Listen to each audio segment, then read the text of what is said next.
हाय नमस्कार YouTube family. चला तर आज आमच्या नानीने नाकामध्ये खूप दिवसांनी नथ घातलेली आहे. तीही मोत्याची नथ आहे. चला तर तिला विचारूया कधी घेतली नथ वगैरे. तुम्ही स्किप न करता सर्वांनी व्हिडिओ बघा. रोज नाही घालत का नथ? नाही का बरं? नाही घालीत. अगोदर घालत होतीस ना रोज? होय घालीत होते रोज. कोण घेतली तुला नाकातली नथ मोत्याची? माझ्या नवऱ्यानं. किती दिवस झाले असतील तरी अंदाजे? आम्हाला लेकरू बाळ बी नव्हतं अजून, आम्ही दोघंच होतो. म्हणजे तुला बाळ वगैरे नव्हतं तेव्हा घेतलेली ना? हं. छान आहे. जर आता अगोदर म्हणजे आता थोडीशी झीज झाली ना त्याची. हं.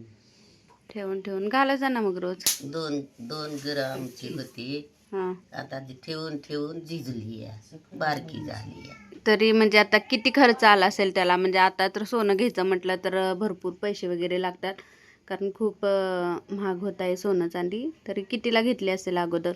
40 रुपयाची. 40 20 रुपये? रुपयाला ग्राम होता. 20 रुपयाला ग्राम, 40 रुपयाची 2 ग्राम. हां. आता कुठं ग्रामावर आहे काय? आता नाही, आता तोळ आहे तोळ. 4-5 घ्यायला पाहिजे होत्या. नाही बाय, आता टाइम काय होता, कसला होता ग माही. मग अगोदर म्हणजे तुमचा हाल वगैरे झालं का? पुन्हा झाला आमचा हाल, त्याच्या महागारी, नवऱ्याच्या महागारी झाला हाल. म्हणजे माझ्या आजोबा वारल्यानंतर आजोबांना काय झालेलं? त्याला येड लागलं होतं बाई. वेड लागल्यानं म्हणजे डोक्यावर परिणाम झालेला. तेव्हा परिस्थितीत मेला तीन त्याच भोगायली आता. मग आजोबा होते तेव्हा म्हणजे माझे वडील वगैरे भाऊ किती मोठे होते? बारकुली होती. केवढे होते? किती जण होते हे भाऊ भाऊ? 3 जण. 3 होती का?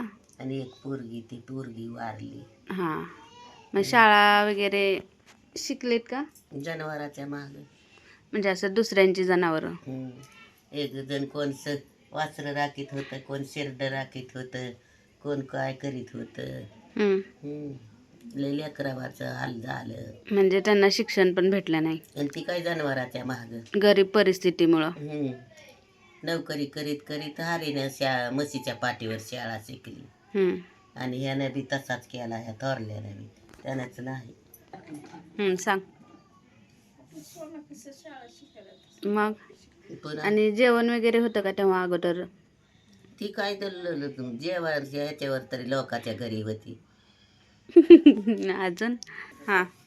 पुन्हा ह्या महादेवा धनगराच्या इथं हरीनं काय दिवस मेंढरं राखली. आणि पुन्हा ती मेंढरं राखून नोकरी राहिला शेषराव पाटलाच्या. पुन्हा ह्याचं लगीन केलं. आणि जेवण म्हणजे अगोदर काय काय जेवण असायचं? काय म्हणजे तुम्ही भाजी वगैरे काय शिजवून काय खाल्लं? भाजी भाकर, काय आपलं वरण भाकर. दुष्काळात हाल झालं कसं, बाळातीन झाले पोरीच्या टायमाला. चिचुक खाऊन बाळात पण झालं.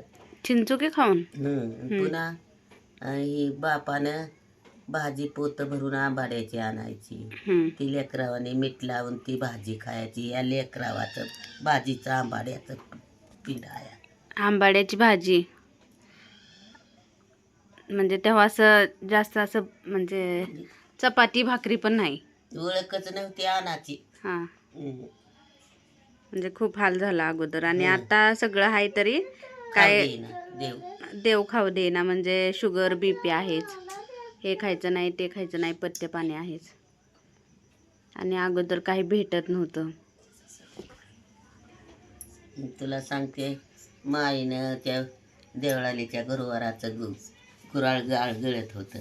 तिथे जाऊन घागर चरवी तवली भरून मळी आणायची. आणि ती तांब्या चरवी मळी प्यायची या लेकरावानी. आणि ती भाजीचं पिळं खायचं. अर्धा किलो नाही तर पाव किलो सातूचं पीठ मिळत होतं, इलूमिलूचं पीठ. याच भावजाईनं म्हणली आणि भावानं म्हणला, तुझ्या तिकडला आणून कोपण खा. आणि भावजाईनं लालबुन चपात्या करून खायच्या. कोपन म्हणजे रेशन ना, गहू आणि तांदूळ, ते शासनाकडून आलेलं. बुसकट वरयाचं बुसकट हम्म. त्या भाजीत मिसळून त्याचं खोपं करावं. हम्म. ती तव्यातून उलतो सुद्धा नाही. पुन्हा तुला सांगते ही दोड्या उंबराच्या दोड्या असलाल्या दोड्या शिजवून पुरण वाटल्यावानी वाटायचं हम्म. आणि ती त्याच्यात भाजी मिसळून आणि ती अर्धा किलो पीठ. हम्म. माईला माझ्या खाया मिळाला नाही, बापाला खाया मिळालं नाही.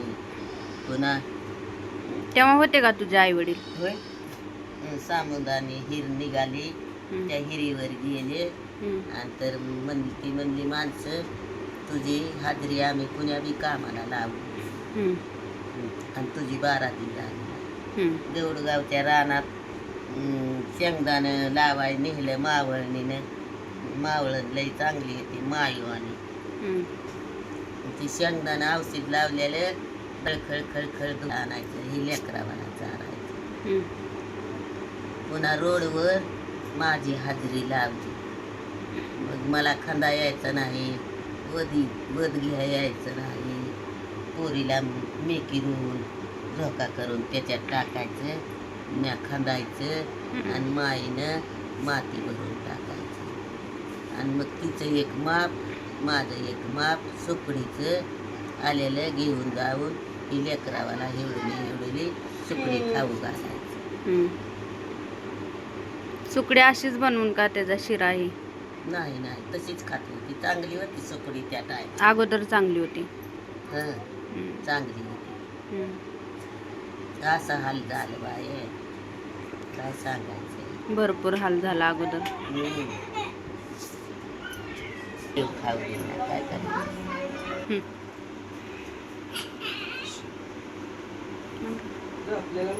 अगोदर लय हाल झालं.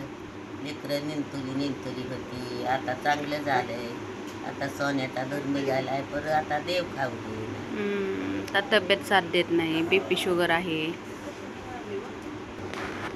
बघा नानीनं तिचं अगोदरच्या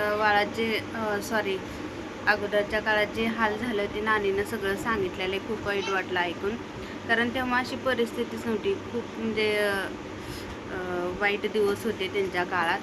साधं जेवण पण भेटलं नाही. आणि आता कसं आता सगळं चांगलं आहे, तरी म्हणजे BP शुगर असल्यामुळं काही खाता येत नाही. आणि खरंच अगोदर खूप हाल झाले. तिने एवढी 3 मुलांचं पालन पोषण केलं, एवढा गरीब परिस्थितीतून पण तिने तिच्या मुलांना सांभाळलं. म्हणून तर आम्ही पण इथपर्यंत आलेलो आहे. खरंच गरीब परिस्थिती ही खूप वाईट असते. नानी बघा तिच्या नाकातली जी नथ आहे ना, ती तेव्हा 40 रुपयाची घेतलेली. तिने अजून पण तिने जपून ठेवली. खूप छान वाटते नानीला नथ.